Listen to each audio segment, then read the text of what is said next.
शंकर भगवान की।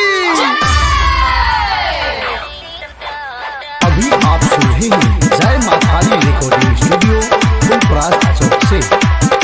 डीजे चंदेश्वर पंडित की प्रास चौक, डीजे चंदेश्वर पंडित की प्रास चौक। केने छिए हम सोमारी जेबे हम भोला के दुआरी दर्शन करबे बाहा बाके खूब पिए पे गाजा भांग जाके हम